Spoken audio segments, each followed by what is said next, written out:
Hello and welcome to 80s TV Ladies, where we explore the fabulous female television shows of the 1980s with your hosts, Susan Lambert-Haddam and Sharon Johnson. Hello, everyone. I'm Sharon. And I'm Susan. And that was Melissa, our producer, introducing us because we like to mix it up a bit. Recently, we've been talking about Cagney and Lacey, a police procedural drama starring two women detectives who were solving crimes as they managed their personal lives. It aired on CBS from 1982 to 1988. This show is arguably the most female-driven show we've covered so far. Two women leads, working together and being really well-drawn individuals in a male-dominated field.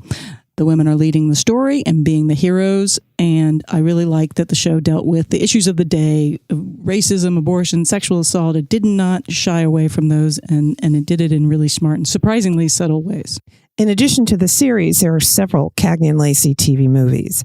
The original television movie that would spawn the show, which aired in 1981, which we talked about a few episodes back. And then CBS aired 4 TV movies between 1994 and 1996, picking up the characters and the actresses several years later. Cagney and Lacey starred Tyne Daly as Beth Lacey and Sharon Gless playing Christine Cagney. The other stars included Al Waxman, John Carlin, Carl Lumley, Sidney Clute, and Martin Kove, who you may recognize as John Kreese from the Karate Kid series, all the way through the new television sequel series, Cobra Kai. In our previous episodes on this show, we spoke with the trifecta, creator and producer Barney Rosenzweig, then both leading ladies, Tyne Daly and Sharon Gless, sat down and talked with us. Check out those episodes if you haven't already. It's just some of our favorite interviews with some of our favorite people. But today, we're speaking with another wonderful special guest, Karen Arthur. In 1985, she was the very first woman to win an Emmy for Outstanding Directing in a Drama Series for an episode of Cagney and Lacey entitled Heat. Karen was born in Omaha, Nebraska. She started as a dancer and actress in the 60s and 70s. She was an actress in TV shows like The Monkees, Get Smart, and The Streets of San Francisco. Karen became a director in the 1970s. In addition to Cagney and Lacey, she directed episodes of Heart to Heart, Remington Steele, one of the earlier shows we covered in our podcast, if you'll recall, Seventh Heaven, and other popular series. She also directed many movies. Some of her most famous TV movies, and ones I actually remember watching, include The Rape of Richard Beck, Victims for Victims, the Teresa Saldana story, The Jacksons, an American Dream miniseries, and The Staircase, which starred Barbara Hershey, William Patterson, and Diane Ladd. Karen, welcome to the show. We are so grateful to have you join us on our podcast. So let's start at the beginning. How did you get started in this crazy business? Well, you know, it changes. If you live as long as I have lived, I'm 81 now, which has given me an opportunity for a lot of careers. And each career feeds into the next career, if you know what I mean. I started out as a ballet dancer back in the 50s, and then I became a choreographer very young. I had actually choreographed a piece in, 1950. I'm looking at a cheat sheet. 5. And at a beautiful playhouse in Palm Beach, Florida, the Royal Ponciana Playhouse. And it had a lot of well-heeled people. And this woman came up to me afterwards and she said, "I am Mrs. Louis B. Mayer." I said, "Oh," I had no idea who Louis B. Mayer was. I said, "Oh, that's great." And she said, "We don't have as many fine choreographers and directors as your work here tonight shows me. You need to come to Hollywood and you need to talk to me and I will put you in the movies." I said, "Great." Wow. 10 years later, I finally make my way to Hollywood. I had no intention in those days. I was going to be a ballerina, you know. So it's funny how things kind of, who knew? But I started out as a ballet dancer and then a choreographer. And I just followed that path the rest of my life. A musical comedy performer, then a musical comedy director, a dramatic actress, then a dramatic director. Then I go to Hollywood in 66 and I'm acting in all of these crazy shows on TV and whatnot. films and so forth. And then I get bored waiting for the phone to ring.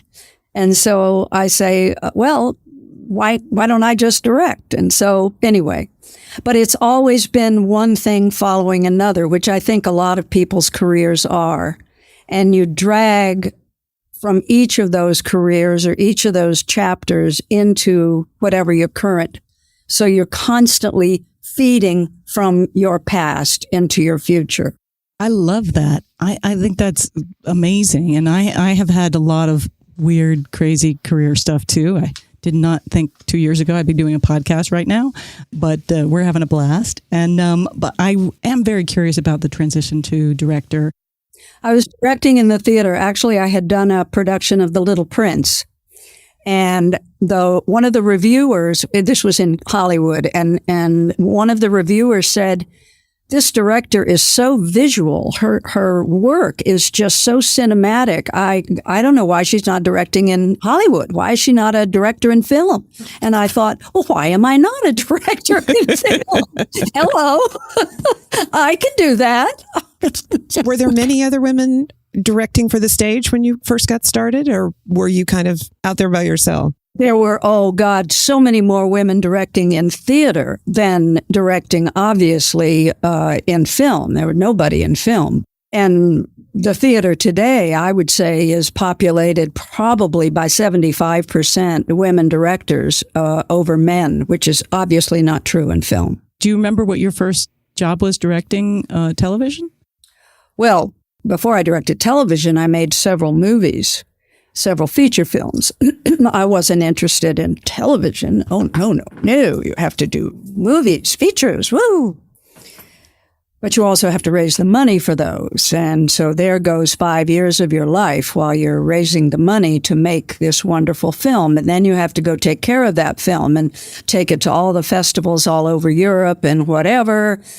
And then you come back and you're trying again, raising the money again for your next feature. And that was ultimately what pushed me. After 3 features, that's what pushed me into television. But without making those features, I wouldn't have gotten into television because I would have had nothing to show. But because I had made those features, I was able to say, see, I can do this. So that was Legacy and the Mafu Cage? Legacy, the Mafu Cage, and Lady Beware. So was the independent route really your only way to direct at that point for film or even television? Well, I didn't even think about television. It was strictly I was going to be a director.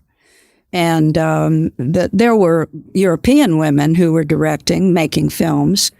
And there were a handful of documentarians and back in our early days, of course, starting with, of course, Alice Guy Blanchet and Lois Weber and Dorothy Arzner and going all the way through, I supposedly was the first woman to get a DGA card after Ida Lupino.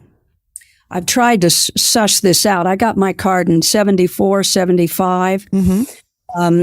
But the DGA is kind of shaky about putting that down. They have me down as 79. Well, that's horseshit. But I was directing on Universal Studios at 1975. The first TV job was Rich Man, Poor Man. And because I had been in the theater all those years, back in my musical comedy days, I was doing Irma la Douce and all of these wonderful roles. And I was at the Barn Theater in Michigan, and there was a guy there who was one of the kind of producer guys, Michael Gleason. And we used to sit on my bed and drink rot gut wine, and he would talk about how he was going to go to Hollywood and he was going to be a big writer producer, and I was going to go to Hollywood and I was going to be a big star, blah, blah, blah. Well, he got to Hollywood and he became a big writer producer, Michael Gleason. And he wrote and produced Rich Man, Poor Man. Ah. So I went to him and I said, Michael, I'm directing now. And I had Legacy and I had Mafu Cage. I think at that point, I don't think I had, I forget the years of all of these things. God, when you're my age. Hello.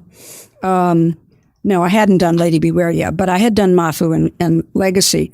So I gave him the films. He looked at them. And he went to the tower and he said to the suits in the tower, I want to give her a rich man, poor man. And they said, oh, Michael, her, don't hire her. He said, you don't understand. I don't want to her. I want to hire her. She's a good director. Perfect for our show. Anyway, he put his job on the line for me. And I got Rich Man, Poor Man.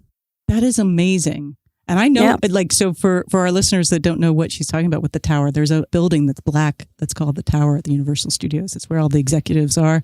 And when you go there, it's quite intimidating often. Very intimidating. Yeah, perfect word. Well, that was kind of a throw you in the deep end sort of experience from going to independent film into a network television miniseries. What were the things that you found that you had to learn or relearn when you first stepped into that role for that show? Well, I parked my car where it said director on the lot right by the soundstage. And I start into the soundstage and the security guard said, wait a minute, lady, hey, lady, you can't park there. That's for the directors. I said, I am the director. Threw my script over my shoulder and marched in on my high heels. That was fun, day one. And then day one, the assistant director, when I got on the soundstage, said, okay, we're starting in the dining room and I've moved the wall over there so you can put your camera there. And I said, excuse me? You moved the wall? He said, yeah. I said, you don't know where I'm putting the camera. I said, AD, right? Director, right? Put the wall back. Oh, but it'll take. I said, I don't care what it takes. Put the wall back. We won't shoot in the dining room right now. We'll go to the living room. We'll shoot scene blah, blah, blah, blah. And then at the end of the day, we went back to the dining room. And I said, okay, now you can pull the wall. But it's that quaking in your boots. But you have to demand your position. And I just knew that by having done whatever else I'd done my whole life. That's fantastic. You're my hero now. I know. The first two stories. It was so cute that I was leaving the first day to go back to my director's spot, right, to get my thing and to get my car. And this big old burly kind of guy came to me and he said, he said, I'm an electrician. I'm up in the gods. And he said, I've been looking at you. I've never seen a woman director before. He said, you're pretty good, Big old guy. It was so cute. I earned my stripes. Absolutely. That is so great. Did more jobs come or did they come? Yeah, Heart to Heart followed pretty soon after that. And I did, I don't know, 10, 12, 15 Heart to Hearts. I did a ton of them.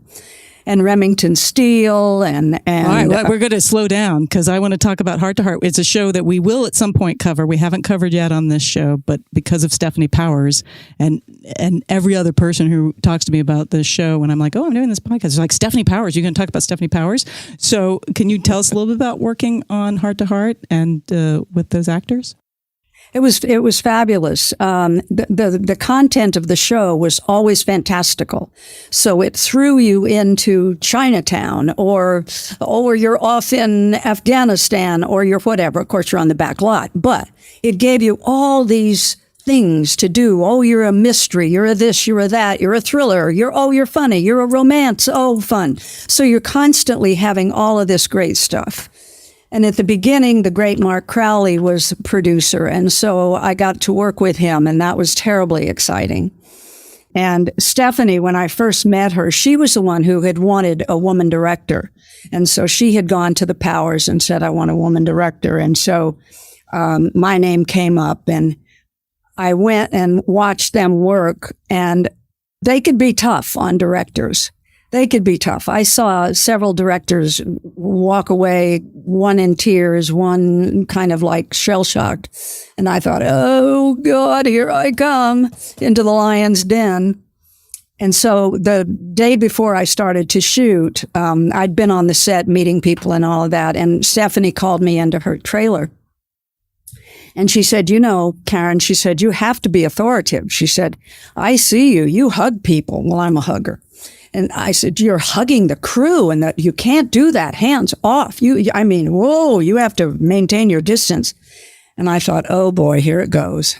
And I said, Steph, you know what? I'm just me. I hug people. I love people. I'm sorry. I can't stop hugging people. That's just who I am.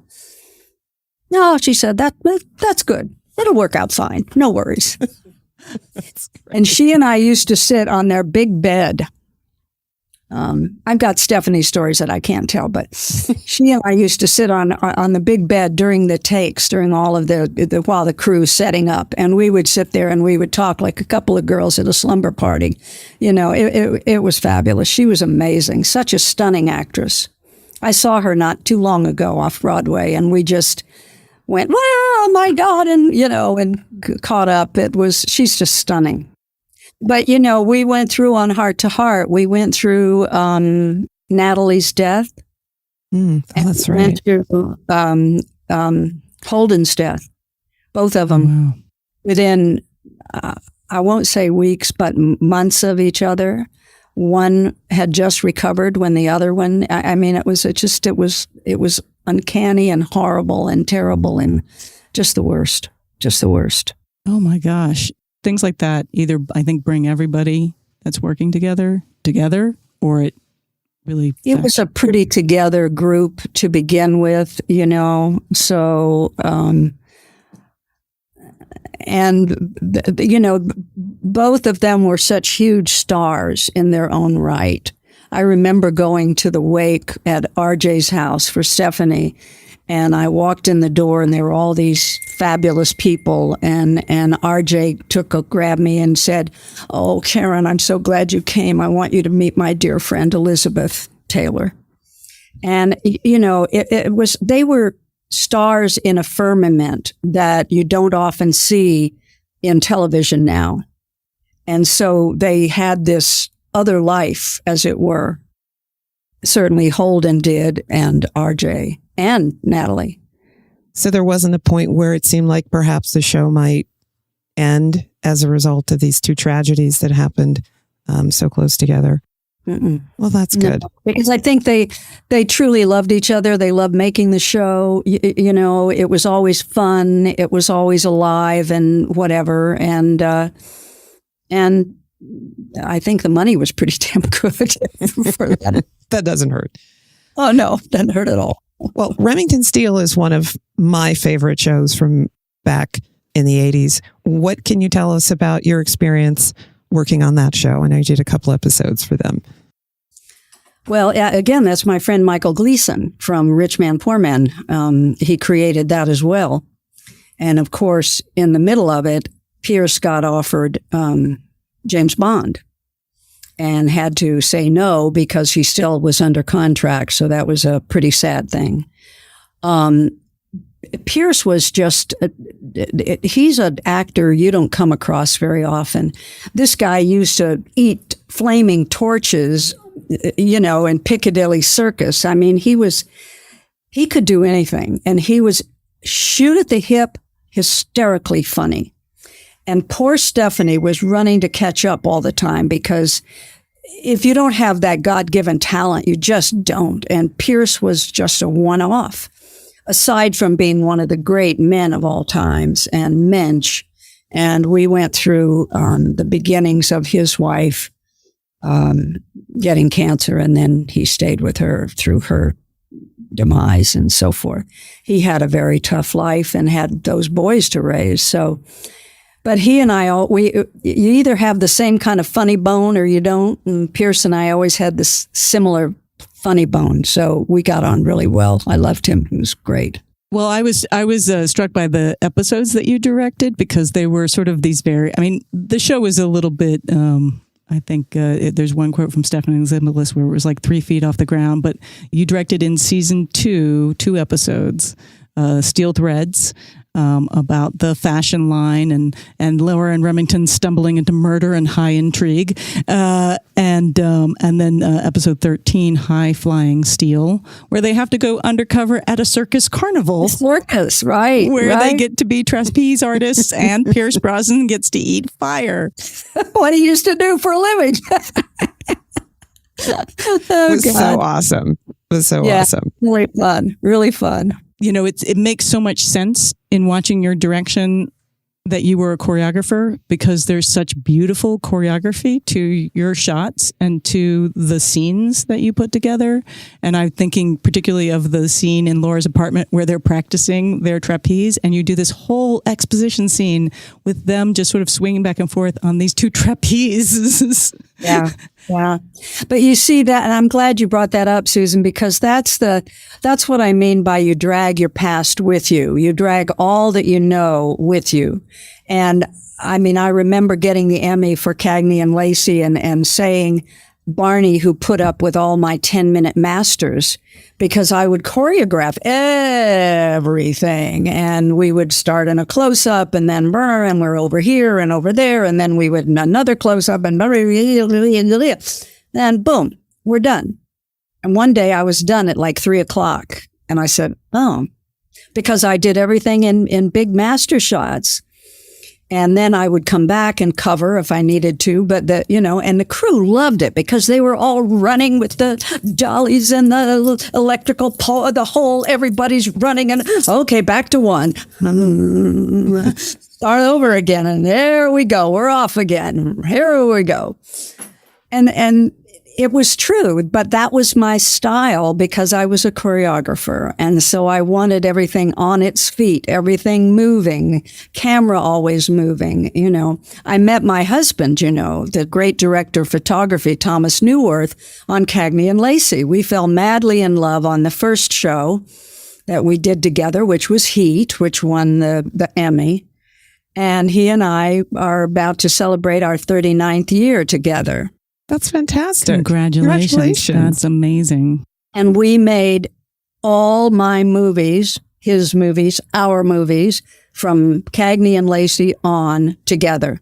That is so great. And so I guess we're going to jump ahead to Cagney and Lacey. So you did like 8 episodes for Cagney and Lacey in season 3 and 4. And you worked on the second one you worked on was called Choices, about a sort of a shady landlord died, and so there's an investigation into the witness, and then meanwhile, Chris Cagney has a pregnancy scare, which is, it's always very exciting when there's a emotional, personal component to those episodes. But it seems like that's the first time you work with editor Millie Moore. Could have been. Millie and I had a long career after that. Again, we met on that show. And then I took her with me for several other shows that when I started doing MOWs and then miniseries. And so we had a long career as well. You're sort of collecting people along the way, You do. You do. You find there's somebody that there's a shorthand in vocabulary, and you understand each other. You don't have to spell it out. Somebody has your similar rhythm or your similar, eye, whether it's a cameraman or an editor. And I was trained by the great editor, Carol Littleton. She was my editor on Legacy and Mafu Cage. And her husband, John Bailey, was my cameraman on those. So I had the best. And we all came up together, the three of us. And Carol and John, we were being interviewed for Mafu Cage for a DVD version. And they gave me the greatest compliment I've ever had. They said that working with Karen, she set the bar so high that that's what we have attempted to reach and stay there for the rest of our creative lives. And it was truly because we were, I had Mafu Cage screened at MoMA. And so for a filmmaker to be honored, so I was doing the Q&A and the gal Karen, who was interviewing me, she said, what was so special about Mafu? And I said, had to think for a minute. And then I said, it was before I moved into television. And when you move into television, you get producers, financiers, studios, executives. All of these people now are telling you what to do, how to do it, when to do it, what not to do. Oh, we don't like this. We like this. Blah, blah, blah, blah, blah. When you make an independent film, nobody tells you what to do. It's right here, and you go out and you create with these wonderful people that you've pulled together, because this is a collaborative art form.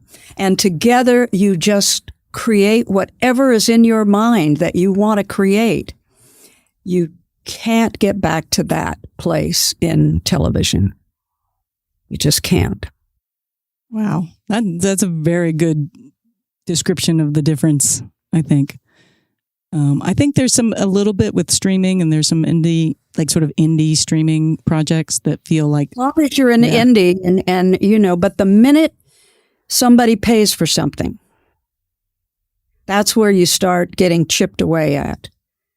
So it's very, very, it's financially oriented. And I believe for a long while, that's why women were not given the horns, the reins, because not that we couldn't drive the horse, but we didn't have the money to buy the horse.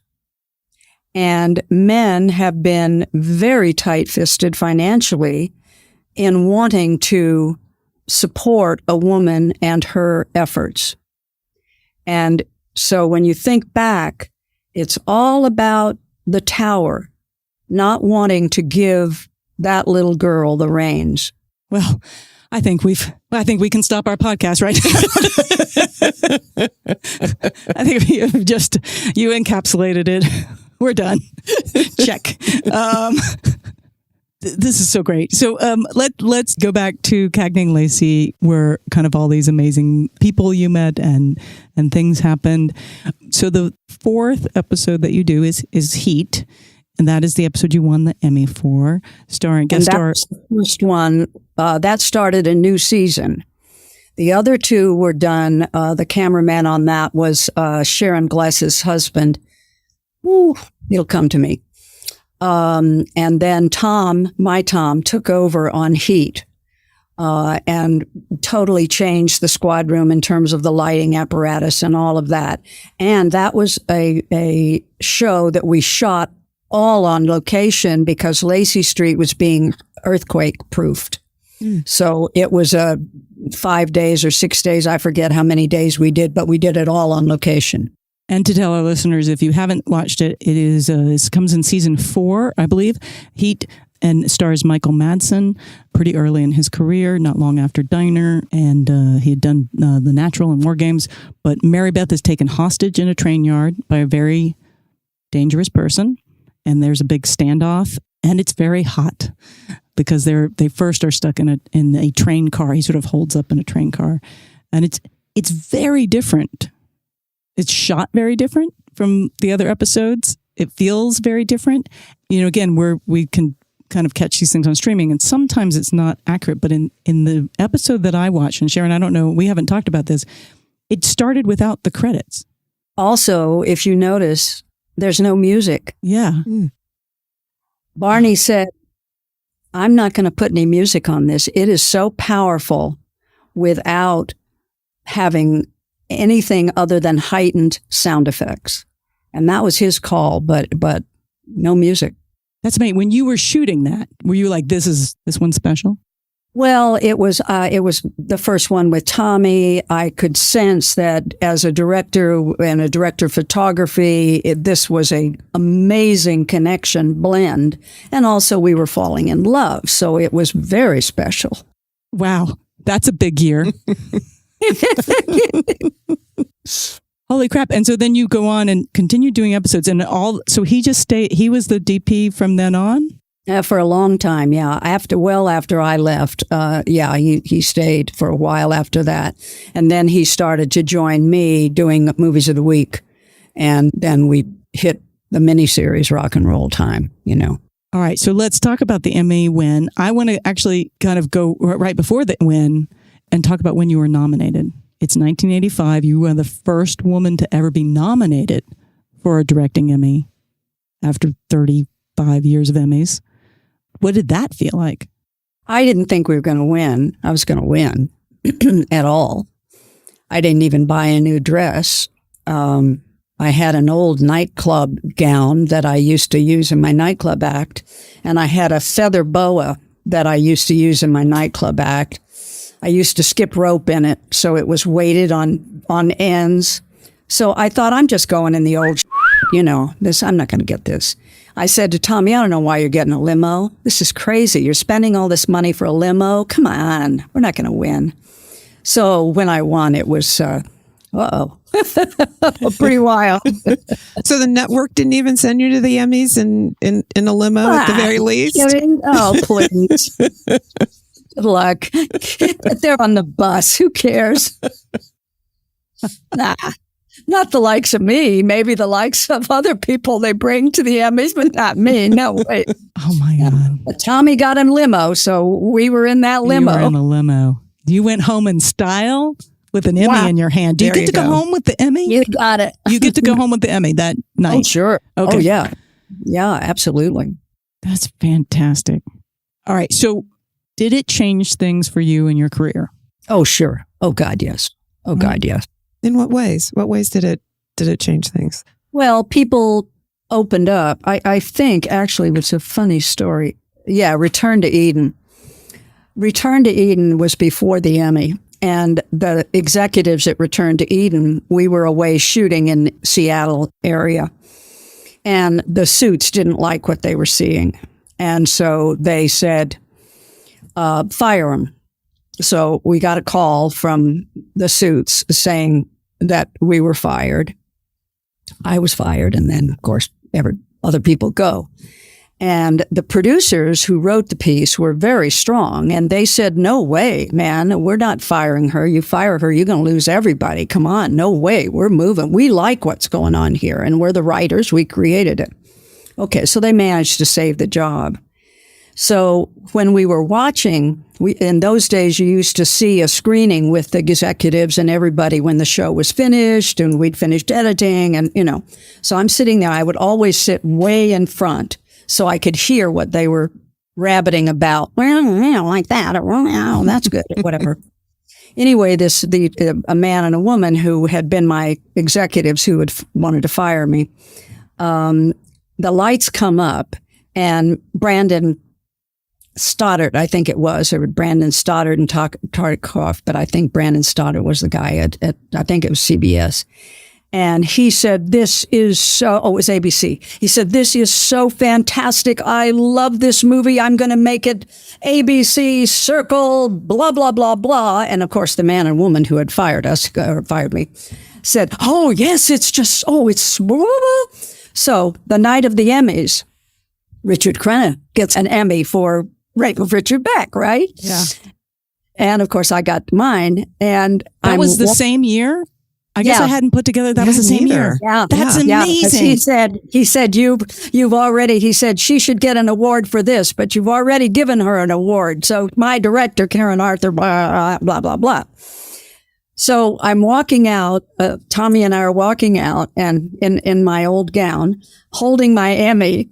And I go by the man and woman who wanted to fire me. And he says, oh, come here. And I went over, yes. Oh, we're so proud of you. And blah, blah. And I said, okay, thank you. And he said, we want to hire you to do the next 3 movies of the week. You can choose whatever you want. So did it make a change? Absolutely. Even in people who were ready to flush you down the toilet, it made a change. Wow. That's amazing. And I literally, I didn't put it together that was the same year that, because that's amazing. So you were just all over the Emmys that year.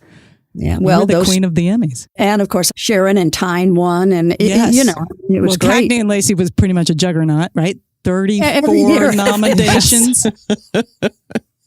I love what you were saying too, though, about your decision to sit down in the front of the screening so you could hear what the people behind you were saying to each other. Did you ever get any interesting tidbits, or whether you want to tell us them or not, about things that were helpful to you or interesting, or anything that you might have learned or gleaned? Sharon, because the network and the executives are so much a part of the editing process, much to your chagrin most of the time. However, there have been many, many times when I have learned a great deal from somebody who I maybe during the writing process or the initial process I might have tossed away.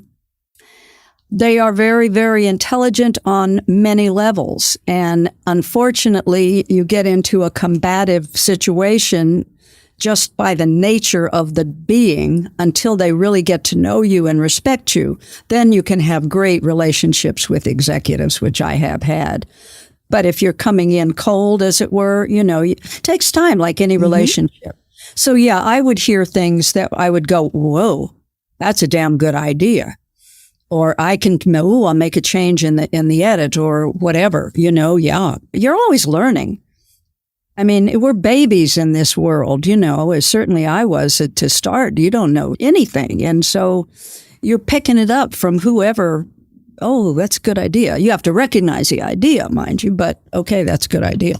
Did someone give you the idea to do that, to sit down in front? I'm not sure that how many people would have thought, okay, this is a great place for perhaps where I can learn some things based on what I'm hearing. It is bold as someone who sits in the back during my things, and in some ways, I think for me in theater, when I'm doing a theater show, I like to sit in the back so I can watch the audience.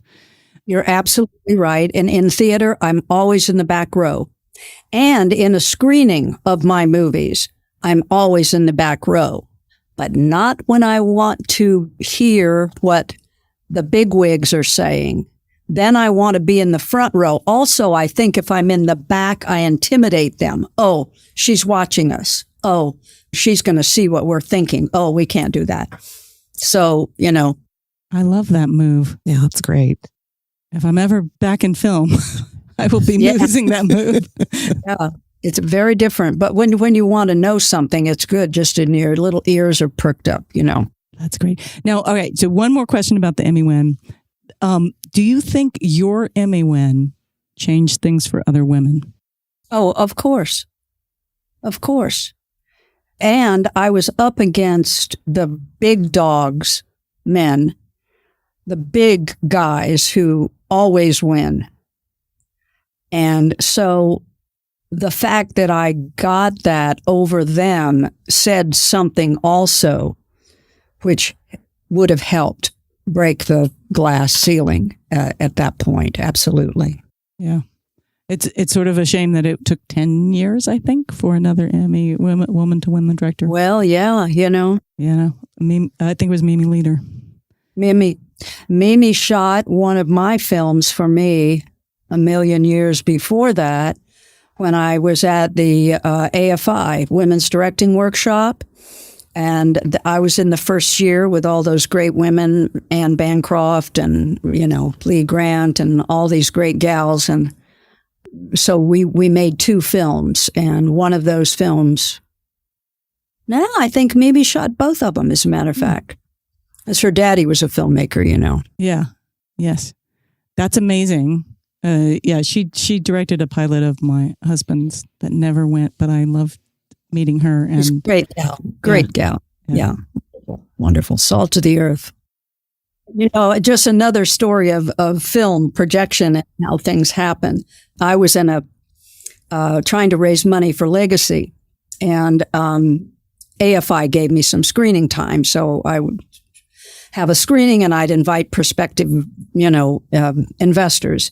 And I knew this wealthy guy from Palm Beach, and I invited him, and he came in like a half hour late in his tennis togs and sat down for about 20 minutes and got up and left early. And I thought, oh, well, thank you, George. Thank you for coming.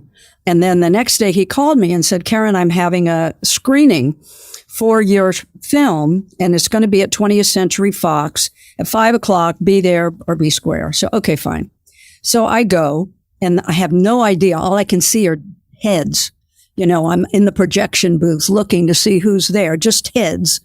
So the film's over and I go out to say hello to everybody, say hello to George and his wife, Cloris Leachman, who knew. And they're very dear friends, Paul Newman and Joanne Woodward. And his very good friend, Stuart Stern, the writer, and Rogers and Cowan, the big PR guys, they funded my movie. They each wrote me a check right then and there, and I got the rest of the money for that film. Wow. Later on, I was an actress, and I was in a movie with Paul and Joanne and RJ. So that was a funny situation. And then later, I was doing a movie with Marlee Matlin, and I wanted to get the rights to Glass Menagerie. We were doing a deaf version of it. And I knew they had just done it on film. And they were she was doing Sweet Bird of Youth in Toronto, and I was filming another movie over there. So I grabbed the producer. I said, "We're going back. Are you going backstage?" I said, "Yeah." And so and they said, "Okay." And instead of just her being there was Paul with his beer, "Hey, Karen, legacy, blah, blah, blah, blah, blah." I said, "My God, I need help. I need blah, blah, blah, blah." And they gave me Maria Saint-Just, who was the Tennessee Williams head of the estate. And we got the rights to do Glass Menagerie sign. So things. Oh, that's fantastic. How generous and kind of them to do that as well. Smart of them to see the talent. So on Cagney Lacey, which of the shows that we've started covering, we look at the numbers and the stats when it comes to both women directors and writers on those shows. And quite honestly, Cagney Lacey comes out pretty good. Did you notice that when you were on Cagney Lacey, that there was a higher percentage of women writers and directors? Well, remember, it was started by Barbara Corday. Yes. So it was she who gave it its legs. And Barbara was always very open to women. And I mean, she needed help up the ladder. And so she was willing to help women up the ladder. And Barney was very female supportive. I mean, there's no question about Barney's loyalty to women and belief in their talents and fighting for them. Well, I haven't seen Sharon in forever, but I bumped into Tyne every now and again because we're both New Yorkers. And we go to the theater and bump into each other in the theater, so I get to see her. You have worked with some incredible actresses and actors. Any standouts, any other amazing people that you're like, oh my God, this really changed the way I thought about things? Well, there've been a lot. And for somebody who comes from not a star background like myself, when you work with bona fide stars, there is always that, oh, how will I be accepted in this world?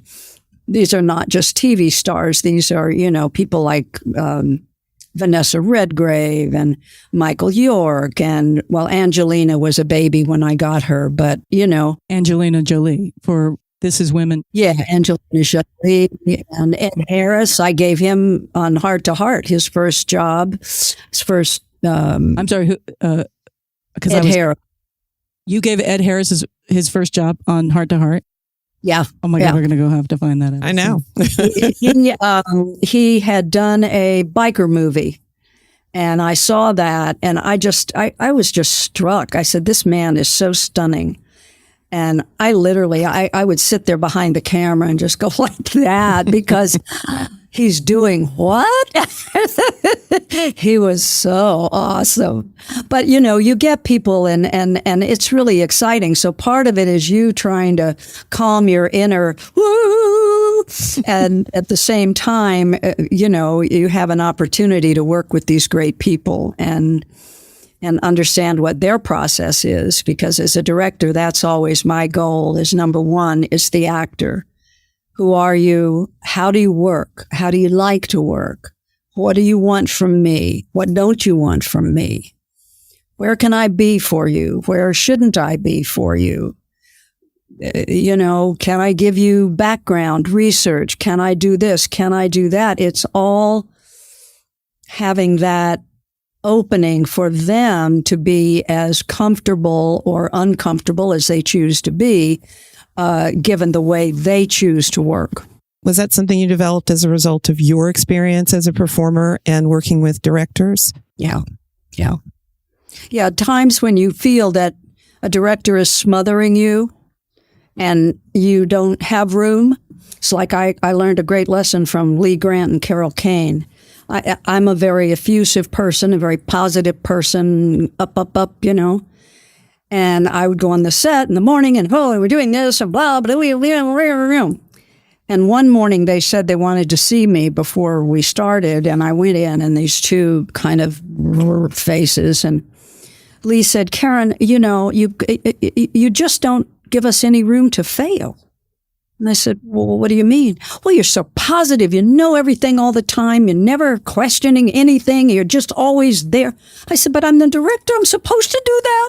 And they said, no, you've got to be a little less sure so we can be a little less sure.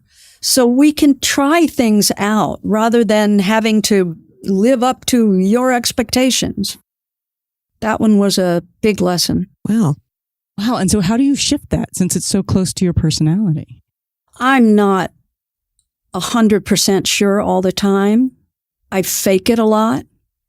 I think girls fake a lot of all our lives. You know, we're constantly going, oh, I can be that. I can do that. I can, but. So it allowed me to say, okay, there are times when I don't feel that on top of it.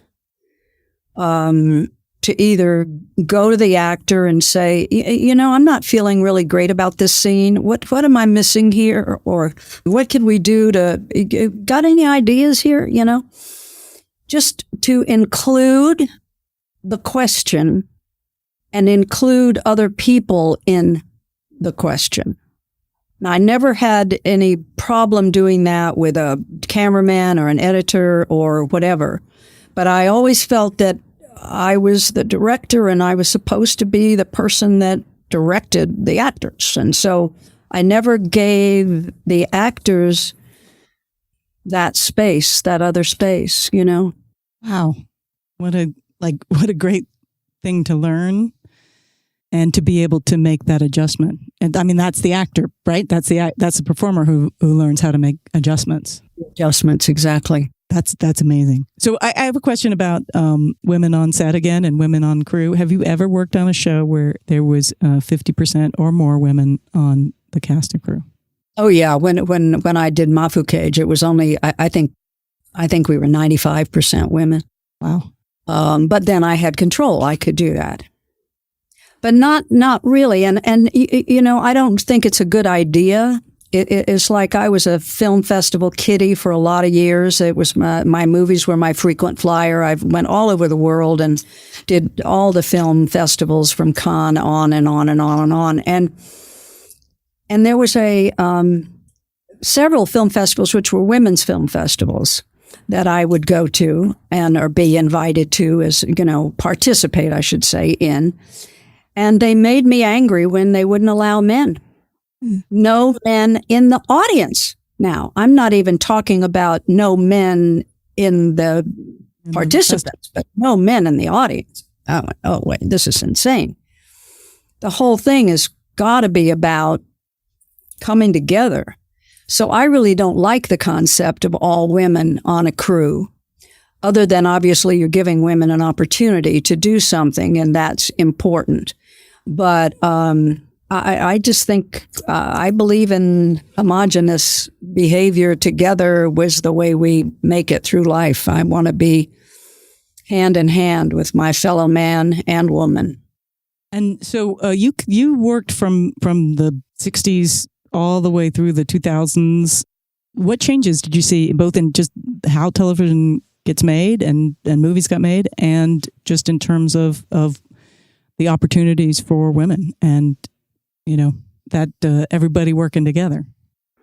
Well, I made through the years, obviously, some very dear friends who were female directors or whatever their persuasion was. And we would clock in every now and again. Certainly film festivals were a wonderful way to connect to women in Europe and the world that I would not have been able to know about in my own backyard.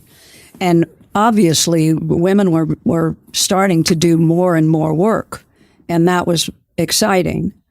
But at the same time, my career was growing. I was into big miniseries and things like that. And you become a little myopic, you know, because it's just a lot those are big jobs and they take an enormous amount of your time and effort and energy. And I could lose track very easily of who was doing what or whatever. And Joan Tewksbury and I used to come together every now and again and break bread, and various other gals, you know, that I knew, Martha Coolidge and whatnot. And, you know, we would catch each other up to date as to what was going on. But I think basically you get on your own horse and you're just riding so hard that your peripheral vision is not as good as it might be. We've seen that in the past few years with several women who have had big successes and gone on to get another big chance and another big chance. It's always getting that one big chance, so that people can say, oh, I saw that. Oh, she did a damn good job on that. Oh, that made money. Okay. You know, but it's getting that shot. And that's where the people who believe in you become wildly important, because then they stand behind you, you know? Yeah, I'm struck by all your stories, how somebody was sort of in your corner fighting for you because they believed in you. And that's such a valuable part of being a creative person at all, is to have that. And I am also really struck by your choices. And I don't know how much is just, okay, here's the job that was offered to me, and here's the job I want. No, I became Miss Karen No. I would throw those scripts in the fireplace. We lived in Malibu, and I would just toss them in, you know, no. My agent would go cuckoo. You can't say no again. I said, but it's not about anything. These are my babies. I don't have children. I make movies. These are my babies. How can I put that out on the planet? That's about men killing women. Ooh, I can't do that. How can I put this out? This is not anything important. I'm going to spend 10 months of my life on this. What? I got to do that every day and go to that ugly place? No, I can't do it. No. So I've been very selective about what I choose to do, and have been so fortunate to have great scripts.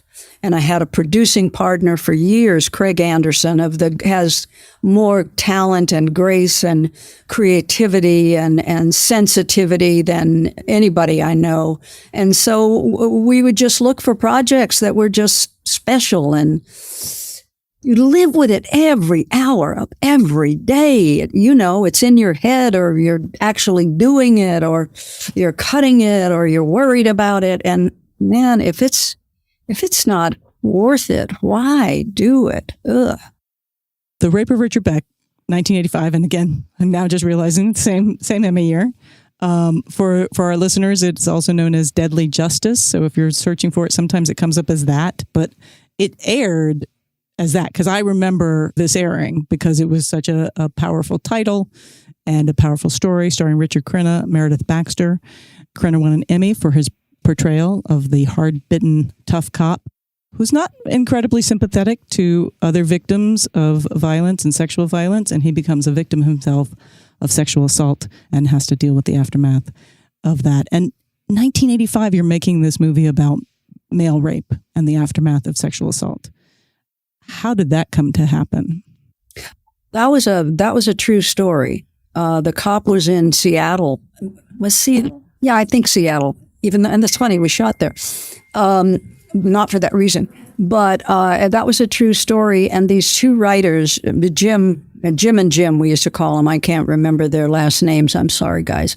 But they were terrific, and they were producers as well. And what had they seen? Something of mine, and they took me to lunch at a Japanese restaurant, I remember, and told me about this story, and I just was like, oh my God, I love this story. I think this is amazing. And I pitched my lover, as the DP. And of course they went, oh my God, and I have a DP and a director sleeping together. Oh no, this is terrible. We can't put the wedge in between the two. Oh my God. anyway, that was the big thing with that. But they finally said okay, and they were fabulous. They were just fabulous. And Richard Crenna won an Emmy for that performance. He came on the set the first day. Crenna is one of the great raconteurs of all time. I mean, you can't, he's got stories. Oh my God, they're just fabulous. So he comes on the set the first time, we're just getting ready to shoot, and everybody is there, first shot and all of that. And he turns around and he pulls his pants down and moons us. And on the back of his fanny, it says, "Be kind." That breaks some tension that I'm sure everyone is. Oh, yeah. We were ready to go then. And did that have, what impact do you think that TV movie had? I mean, how did people respond? Well, as I mentioned, the network really got behind it and made it an ABC Circle film. So that was a big deal at that time. And the critics were just effusive about it. In terms of the public, you never really know. I just know that through the years, people have said to me, "Oh my God, you did Rape of Richard Beck. Oh, that was so way before its time and so fat." So I know it stays in people's minds, that when you hear something of a long career, an old movie, and that it still resonates for somebody, that's very powerful. Well, and that brings me to the Teresa Saldana story, Victims for Victims, because I'm 90% sure that I actually reviewed it for the USC Daily Trojan newspaper. It was like a press, event, but it was sort of impactful as a young person to actually hear her story and then see the movie. And she plays herself in the movie about the attack on herself and her recovery, and how basically post-traumatic stress from being a victim of violence turned her into a bit of an activist who created an organization for other victims to support each other. Yeah, called Victims for Victims. And how did you get involved in that? That was on the heels of Cagney and Lacey.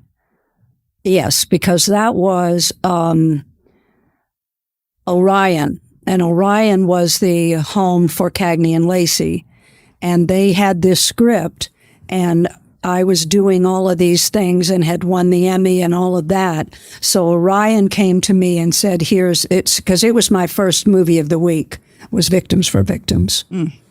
And that's how it came about. And I spent a lot of time with Teresa. And I remember the first time she came to my house, we walked in and I said, "Oh, do you want some coffee or something?" I went into the kitchen and she immediately grabbed the knife rack and threw it out of the way. And, and she was still very, very raw. That was really extraordinary. And seeing this man who he kept all these diaries of what he was going to do to her and all of this, he came from Scotland over here to do it. And he wrote, like the head of a pin, and just, they look redacted. They were so black from the obsessiveness of this man's insanity. His psychosis was just off the scale. Wow. All right. Well, that's a good place to take a break. We're going to take a break and then we'll come back and wrap up. We're back, and we're going to have to wrap up, even though this interview has been so much fun. We could just talk for days. Any place where, I know you made a documentary. Yeah, I retired, but when we retired, we moved to Nassau in the Bahamas and got bored very quickly. And I always go to museums wherever I go so that I can understand what people are like based on what their art is like. And so I'm at this museum and the National Gallery and looking at, and I said, "Well, where are the masters? This is a very uber contemporary show. Where are the masters?" And they said, "Oh, well, we don't have room for that," whatever. I said, "Oh." I said, "Aha, Tommy, we have a documentary. Let's learn how to make documentaries." So we made 4 features on Bahamian artists, and this was the joy of joys. Number one, to work in documentary, which is a whole other world. And number two, to work with artists. And so it was an extraordinary experience.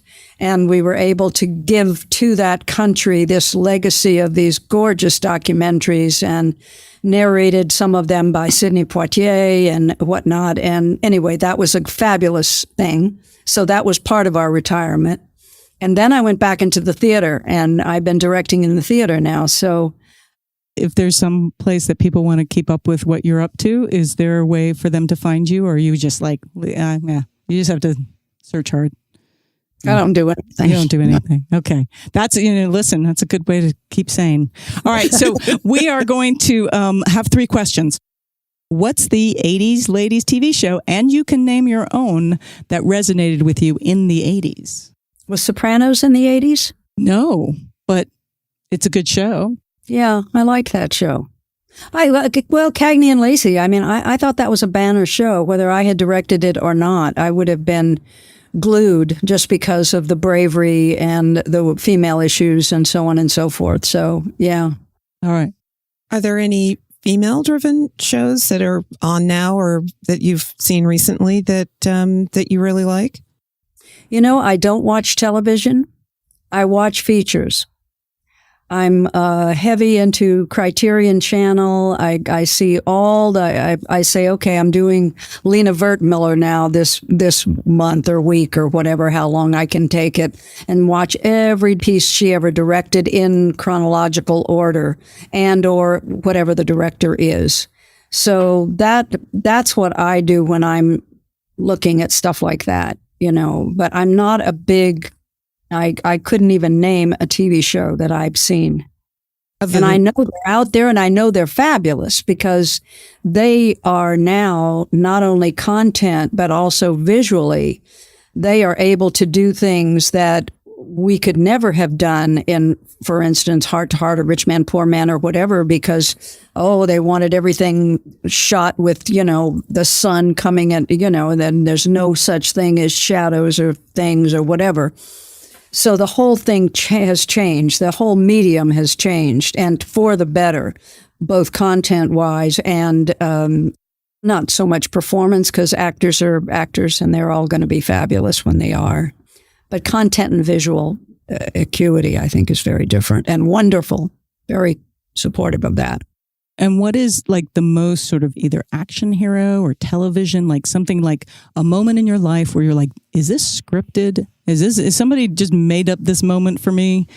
Do you have a moment like that, either on set or offset? I don't think so. I'm sure I do. I'm sure I've got 1,000 of them, but I can't pull one up right now. All right. Well, that's a good place to leave it, in the mystery. Susan jumps in and fixes all things. You've brought us so many great stories and such a particular and unique and beautiful point of view and lovely projects that you talked about. So thank you so much. Yeah, your insights from behind the camera I think will be so interesting and invaluable for our listeners. And as Susan said, we could talk to you for days. Weeks, months, I don't know. It's been fantastic. Well, thank you for acknowledging me, remembering me, and for all of the work, which is so, as I mentioned earlier, it's a collaboration, and all of the great artists that I had the opportunity to work with to create these wonderful pieces. So thank you from all of us. Thank you. Yes. And hugs to your husband. And I'm so excited that he was a part of Cagney and Lacey, and thank him for his work and all the work that you guys worked on together. And can we see your Emmy? Okay. It was on the high shelf. I almost dropped it. There it is. is. It is so heavy. They look heavy. They are so heavy. Funny story. This is a new Emmy. My old Emmy, which I kept, but because I lived in Malibu, the sea ate it. Oh. And it busted its bottom. So I called the Emmy people and I said, I have this old corroded Emmy and it just broke its base. Can you help me? Can you put it back on? And they said, no, we'll give you a new one. I said, oh, okay. And you didn't even have to give the old one back. That's what's great. So this is the new old Emmy. Oh, that's fantastic. Oh, that is a great story. And we were gone from the beach at that point, so it didn't get corroded. It's safe now. Safe now. But they're heavy. I mean, you pick it and you go like that, you know. Well, congratulations. That is fantastic for both of your Emmys. The old and the new. Right. You can pretend you got two. You should have. Evidently, if I just had the base on the other one. Awesome. Okay, it's been delightful. Fantastic. Thanks. Thank you so much. Thank you, Melissa, wherever you are. Here I am. There she is. Thank you so very much. Absolutely. Okay. Today's audiography includes 2 books, Defining Women, Television and the Case of Cagney and Lacey by Julie Diassi, and Primetime Feminism, Television, Media Culture, and the Women's Movement Since 1970 by Bonnie J. Dow. In this episode's 80s TV Ladies Salute, we want to acknowledge and honor the recent passing of some TV and film ladies. First, Miko Taka. She was an American actress of Japanese descent, perhaps most famous for starring opposite Marlon Brando in 1954's Sayonara. She was also in the 80s TV miniseries Shogun, starring Richard Chamberlain and Toshiro Mifune. Gina Lollobrigida, the Italian actress and international sex symbol of the 50s and 60s. In her later years, she became known as a photojournalist and activist. She played Esmeralda in the 1956 Hunchback of Notre Dame, opposite Anthony Quinn. She was also very big in 80s television, guest starring in 5 episodes of Falcon Crest, 2 episodes of Love Boat, and 2 episodes of a TV miniseries called Deception with Stephanie Powers, amongst other projects. We also recently lost Cindy Williams. She was most famous for playing Shirley Feeney opposite Penny Marshall, first in Happy Days and in their very own successful spinoff, Laverne and Shirley. She also notably appeared in American Graffiti and The Conversation. Annie Wershing, not an 80s, but a very modern TV lady, lost way too soon. She was a lovely actress who starred as Renee Walker in later seasons of 24. She also starred in Bosch and Marvel's The Runaways. She was the voice and bodywork for Tess in the video game The Last of Us and had recurring roles in The Rookie and as the Borg Queen in Star Trek Picard. Last, we have Lisa Loring. She played Wednesday Addams in the original Addams Family TV series. In the 80s, she did some small roles, including Cricket Montgomery in the CBS soap As the World Turns. Thank you, 80s TV ladies. We'll remember you. Oh my gosh, thank you to all the people who have been writing us, thanking us about the Remington Steele episodes. Thank you, Sherry and Dakota, who's watching with her dad and is 18 years old. I love that younger generations are finding the show. Also, many thanks to Tracy and Chris for sharing their thoughts about Remington Steele as well. Love hearing from you guys. Please keep it coming. And Tracy reminded us, basically sent us an article explaining that shows were leaving during the 84 Olympics. So we now have proof, solid proof of our theory. And many people had written about that to us. I also love that Chris recommended one more episode she would give to people to make sure they understood the show. When we did our 90s TV Babies episode, we gave them some. And she said we should add season 3, episode 1, Steele at It, as a good example of the show. Thank you all for reaching out and sending us your feedback. Keep it coming. Let us know what you're thinking about the show and what you like about the show, and let us know how you're liking the Cagney and Lacey episodes. Our next episode, we'll be bringing back the 90s TV babies to talk about Cagney and Lacey, and can't wait to hear their thoughts. We are already making our plans for season 2. Tell us what shows you think we should be covering next season. We do want to lighten it up a bit, so we're looking for comedies and sitcom suggestions from the 80s filled with ladies. That's the criteria. Send your message at 80stvladies.com. As always, we hope 80s TV Ladies brings you joy and laughter and lots of fabulous new and old shows to watch. all of which will lead us forward toward being amazing ladies of the 21st century.